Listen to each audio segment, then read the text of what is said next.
All right, y'all. Welcome back to Misty's Pleasures of Life and Good Home Cooking. Man, oh man, y'all been cooking for a long, long time. But welcome back. I'm glad to have you back. I hope you enjoyed this video. This is going to be for our country style cube steak and gravy with mashed taters, and the gravy goes on. And then I might do the Mountain Dew biscuits to go with it. I'm not sure yet. Don't know if I'm making it today because it's already marinating and I want it to get real tender. So when I order a few groceries, I might just get hot dogs or something. I don't know. But we'll see. Y'all, welcome back. Alright, y'all. So I'm just going to use this little tray right here to put my flour in. Now remember, we are doing our cube steak that I marinated in Mediterranean salt and pepper and buttermilk yesterday. And this little tray works really good for being able to roll your meat all around in and get it floured really well. And since it's already been in the buttermilk, we don't need, and egg, we don't need anything else. Excuse me, because it's already been in that dressing, so it's ready to dredge. What we are going to do, though, is we are going to do some pepper in our flour.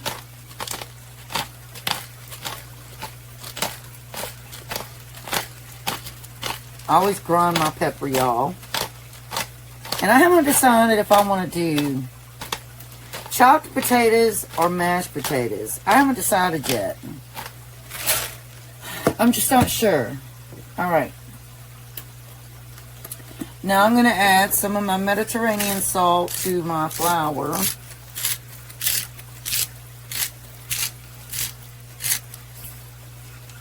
Now, this seasoning, I have been looking for it and looking for it. And I finally was able to get it. This is the Kinder's Whiskey Apple Seasoning. So we are going to put that in our flour mixture. And it really does have a nice apple smell. It really would be good in a stuffing. And then the other seasoning I'm going to do is Kinder's Butcher Burger Blend. Because cube steak is ground beef and other meat scraps. So we'll go ahead and add the Kinder's Butcher's Burger Blend. Alright, now we want to stir this up, and I'm just going to use a little fork.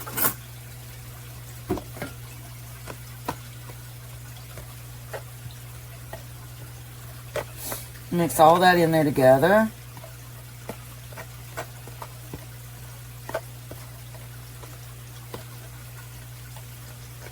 And now what we're going to do in our cast iron is I'm going to pour some oil in here.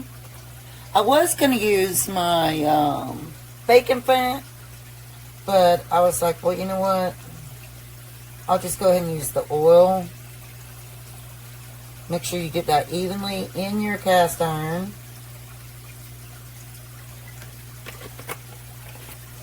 And I did spray my cast iron too before I put that in there. So now I'm going to set that heat to just right at medium.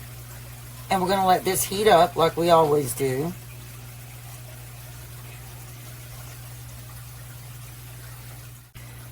And I did decide we are going to do some green beans. So this is from my pantry prepping and all of that. So we're going to do some green beans, and I'm going to put some bacon in them and a little bit of chicken broth and some other little seasoning, and just let those cook on low. So I'm going to open these.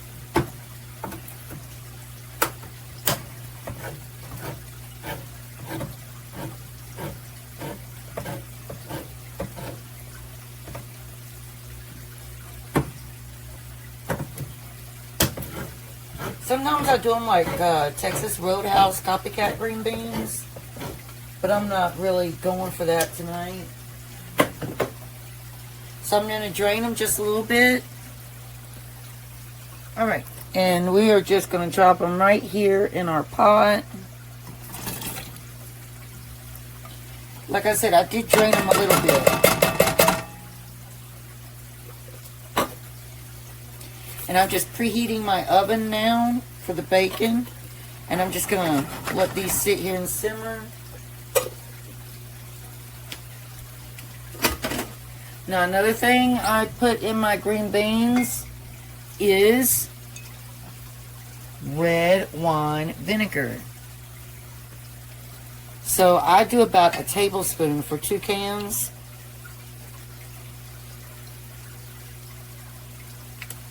Of red wine vinegar.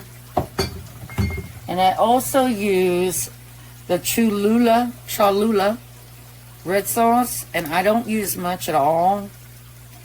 I just do a little dash.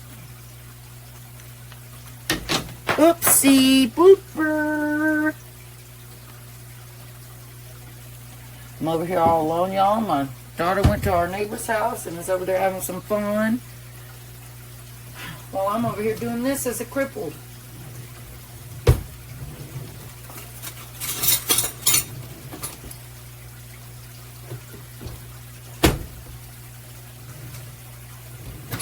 What is getting stuck?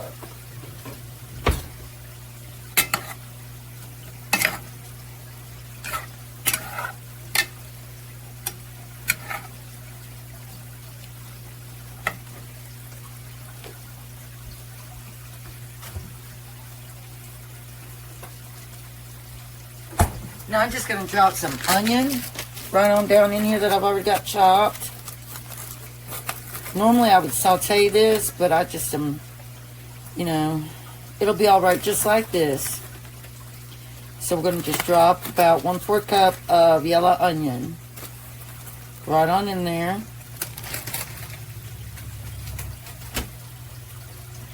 And of course we're going to put a little bit of Mediterranean salt. And some black pepper.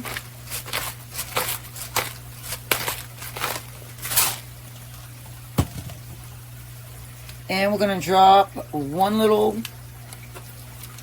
slab of butter.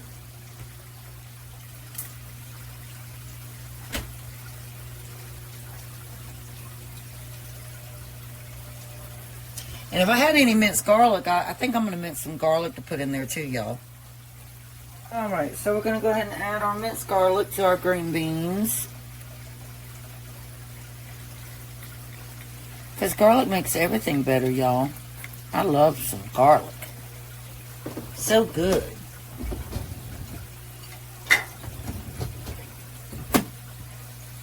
Oh, see, I got some seasoning on the stove right there. Whoopsie. Alright. And then right here in my little parchment paper pan, I'm just going to take my bacon that I cut.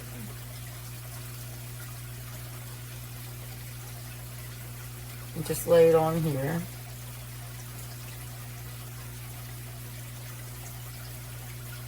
And then I'm just going to cook that at 400 in the oven until it gets crispy.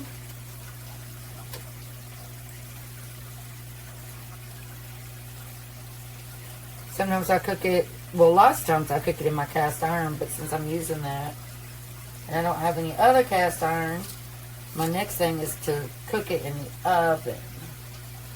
And on my green beans, y'all, I do always add a tablespoon of brown sugar.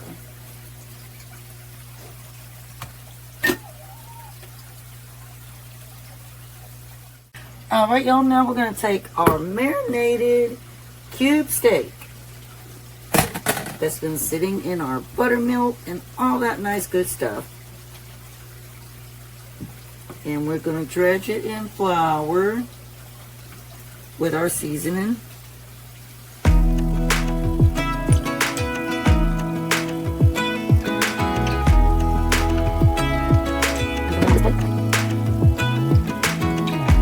Even when my teardrops start to dry, even when the sun begins to shine again, taking all the advice there is years and none of it has helped. Experience has made me realize that I won't build my life on empty words. Being so damn naive, it only hurts. Alright, and now our pan is hot. So, we're going to drop our first pieces of meat right on in here.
Now, y'all, when you're cooking your cube steak like this, and you're trying to get a crust, you want to cook it for at least 5 to 6 minutes on each side, at a minimum.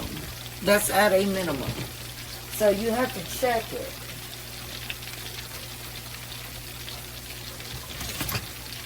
And again, since it's sat in that buttermilk, it's going to be very nice and tender. So it's definitely not ready to flip at all. Now, y'all have seen me make gravy before. This gravy is a little bit different since it is coming from the cube steak. So there's going to be an awful lot more gravy than what we normally have. So what I do, and you can see the crunchies from the cube steak in here. And that's the cube steak. But I always add the flour and cook it out.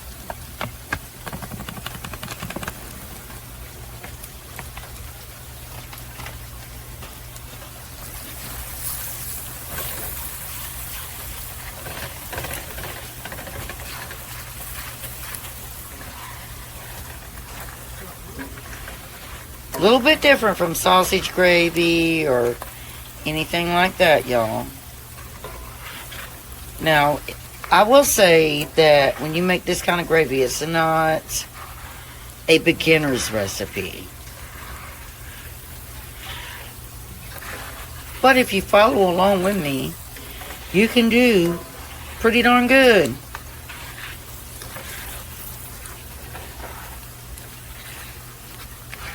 So I just kind of judge on how much flour, all-purpose flour, I'm going to need. And then I have to just keep cooking that until it cooks down. Because I don't want greasy gravy. And I don't want floury gravy either. And, of course, I don't want burnt gravy.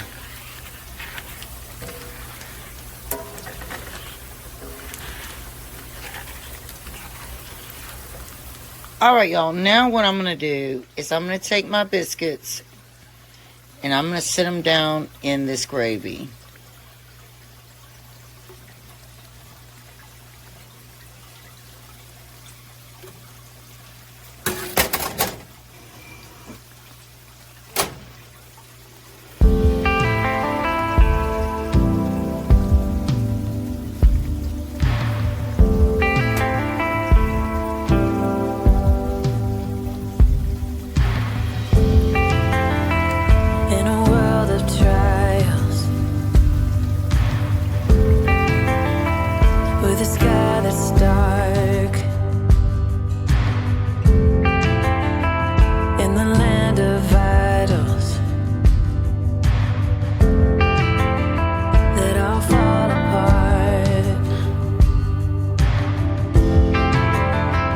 When the darkness